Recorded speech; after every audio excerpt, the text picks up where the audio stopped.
Alors bonjour, bienvenue sur la Côte d'Azur, dans une région magnifique qui se situe entre Monaco et Nice. On est au large du Cap Ferrat, au large de Beaulieu, pour pêcher avec mon frère Franck Dulière et mon neveu Gabriel Dulière en famille, la pêche au calamar à la traîne. Donc nous allons utiliser une technique toute simple, mais qui va nous permettre d'évoluer entre différentes couches pour trouver le calamar où il se situe. Donc la technique que nous allons utiliser, on va utiliser un tangon. Le tangon, c'est tout simplement une canne que j'ai récupérée où j'ai accroché de la cordelette avec un petit émerillon qui va me permettre de fixer ma ligne à l'écart du bateau. Donc elle va évoluer celle-ci entre 0 et 3 mètres de profondeur. Et les lignes sont constituées de leurres vraiment basiques, qu'on appelle turlute japonaise. Et le leurre terminal qui fait vibrer toute la ligne, c'est un leurre maison, flottant, que je fabrique moi-même. Donc normalement c'est un leurre à barre, où j'y fixe les peignes pour que les calamars s'accrochent. Donc celui-ci vibre sur toute la longueur à l'arrière du train de purlute. Donc je commence toujours par dérouler le premier leurre à l'arrière. Alors les turlutes japonaises, c'est tout simplement des bouts de plastique avec une forme ovale, coiffés de peignes en inox où le calamar va venir s'agripper dessus. Donc il va jeter ses tentacules dessus et hop, il va rester accroché. Par contre, il n'y a pas d'ardillon, donc le moindre mou que vous donnez, le calamar se décroche. Donc elles sont accrochées les unes derrière les autres avec du fil de 60 centièmes, à peu près entre 50 et 1 mètre d'écart l'une de l'autre. Donc on déroule tout ça.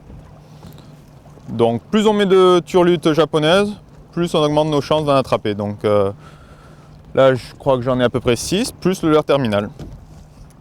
Une fois la dernière turlute japonaise dans l'eau, il y a à peu près 5 à 10 mètres de fil, toujours en 60 centièmes.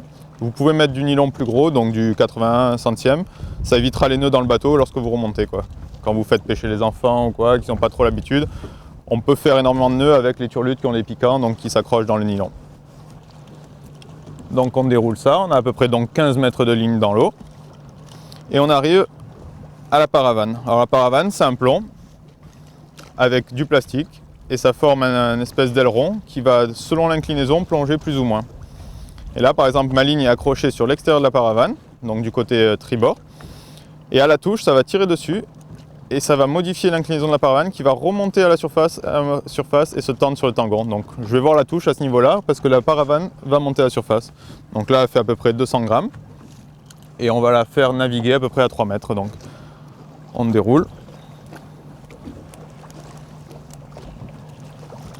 Là, j'ai ma petite boucle repère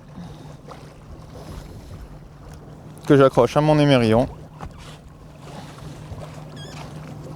et on donne du mou jusqu'à ce qu'elle se tende sur le tangon. Une fois le tangon tendu, on le voit, on laisse 1 mètre ou 2 de plus et le liège on le pose dans le bateau. Et à la touche donc ça va s'incliner et monter à la surface, sauf si vraiment le calamar est petit, quoi. Une fois qu'on a installé les 2 tangons, on peut passer aux lignes de profondeur. Toujours pareil. C'est vraiment des lignes basiques, quoi. Donc un bout de liège, hein, toujours pour enrouler. Un leurre articulé, là cette fois-ci, avec une petite bille à l'intérieur. Bon, ça c'est au choix du pêcheur, hein. C'est un superfuge supplémentaire, mais pas forcément efficace. Toujours fabriqué maison, des petits peignes en inox, montés sur une tige en inox, où le calamar va venir s'accrocher. Donc ça, un petit perçage, on met une petite tige en inox dedans, un point de colle, et ça tient un petit émerillon pour changer de leurre des fois, selon ce qu'on veut. Et on déroule. Toujours, on est au ralenti, hein, on navigue toujours à moins de 3 nœuds.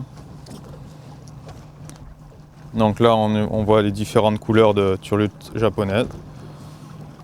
Moi, j'aime bien les couleurs claires parce que la moindre lumière, ça permet de refléter un peu la couleur de la turlute. Mais le calamar, il y a des soirs, ça va être du orange, du rose, du jaune, des fois du vert, des fois du sombre.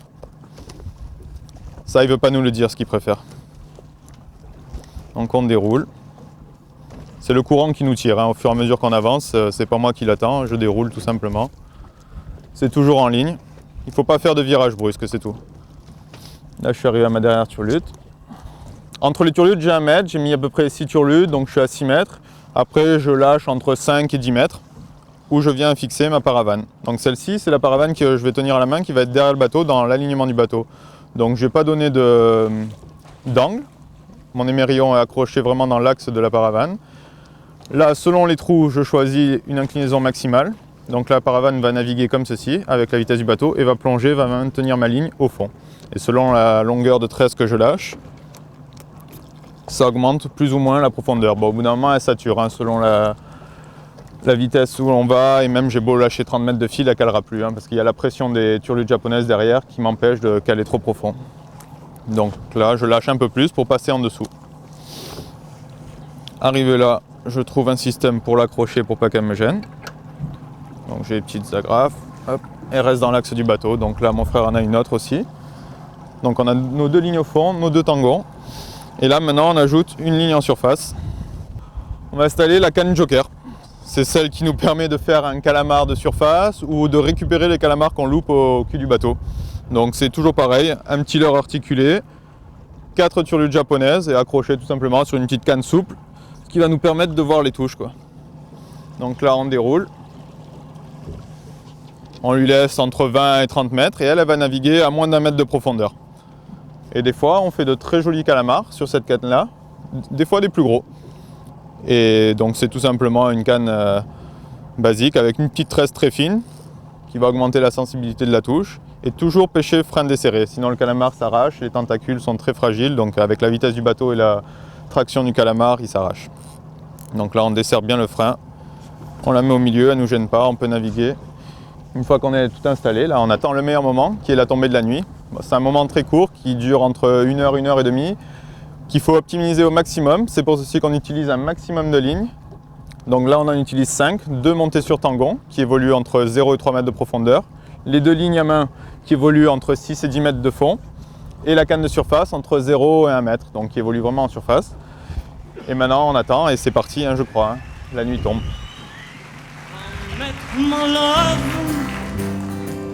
By the gaswork hole and dream a dream by the old channel and kiss my girl by the factory wall. Dirty old town, dirty old town.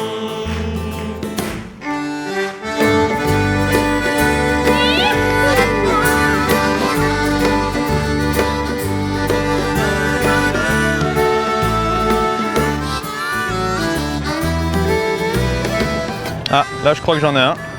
On va commencer la soirée. On voit la paravane arriver. Donc sur le tangon, hein, là ce soir le premier on le fait en surface. Donc on le ramène tout doucement.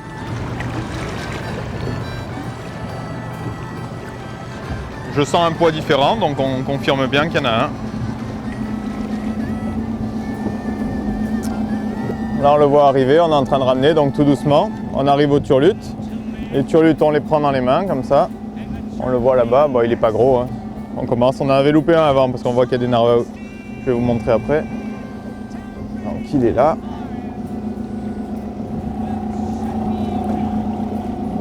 Il n'est pas gros, aussi grand que le leur, mais bon. Allez, on le met dans le bac.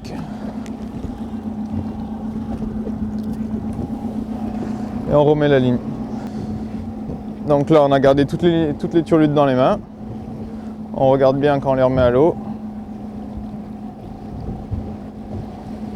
Là, vous voyez, on en a loupé un là.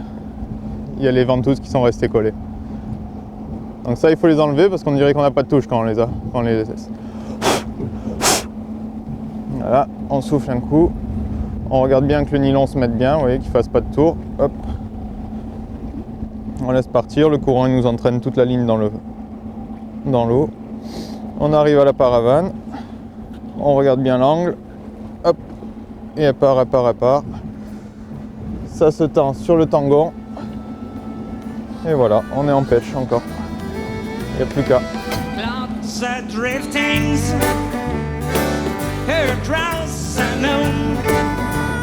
Allez, vas-y Gabi. Hein.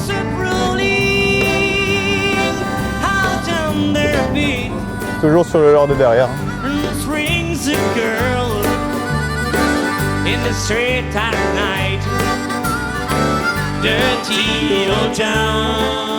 On fait gaffe à ne pas se faire cracher dans la figure. Donc on le tient légèrement levé. comme ceci. Il a craché l'eau, on peut le ramener. Et je crois même qu'il y en a un deuxième derrière. Donc là, je le pose là. I saw a train. Donc le doublé, hop là. Donc on le met directement dans le vivier. Donc moi je l'utilise pour manger, pour la famille. Donc c'est très bon, c'est très apprécié pour les fêtes et tout. En plus ça tombe bien, c'est l'hiver. Et surtout pour pêcher, quoi. Je me les garde dans un vivier vivant et ça me permet le week-end d'aller pêcher au Danringer, le Denty, la céréole et tous les poissons comme ça. Hein. Donc c'est vraiment un appât magique, quoi. Parce qu'une fois qu'on a pêché avec, on peut le manger. Donc, après on pêche, l'autre pêche que je pratique, le surf casting, les verres je les mange pas. Voilà. Celui-là il est beau celui-là.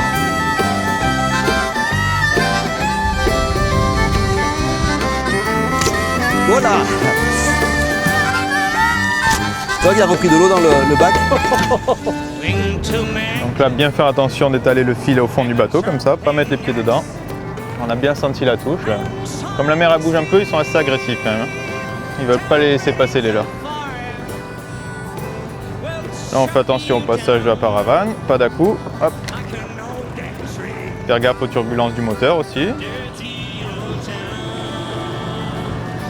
Voilà, là c'est le cas où il mord sur l'une des dernières turlutes, donc on est obligé de ramener toutes les turlutes dans la main. C'est là où il faut être technique pour pas faire de nœuds. On le fait cracher. Oh, ce soir ils m'en veulent. Voilà, on le met dans le vivier. Hop là, rien de plus. Et on s'empresse de remettre les lignes à l'eau en regardant bien ce qu'on fait. C'est là la difficulté, hein, donc hein, pas faire de nœuds. Le drame technique arrive vite. Wing to Mac. Like a chirping axe. And shine steel. Tempering the fire. Will chop you down. Like an old dead tree. Dirty old town. Dirty old town. Lève-lui la tête, lève-lui la tête. But a gas smoke and dream a dream by the old canal and kiss my girl at a factory wall. Dirty old town, dirty old town. Hop là, la paravane elle est en l'air.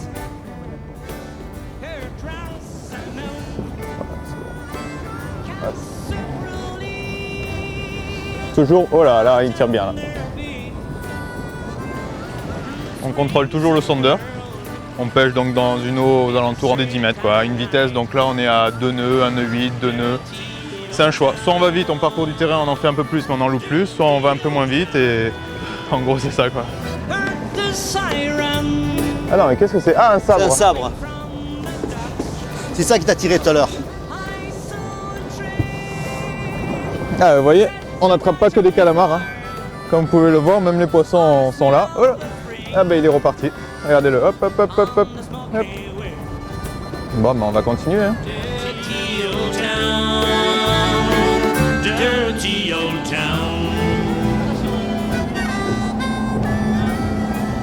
On le voit arriver au loin.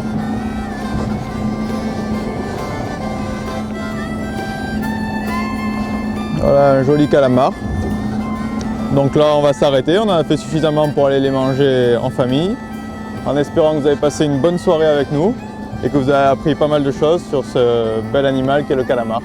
Voilà, au revoir. Dirty old town.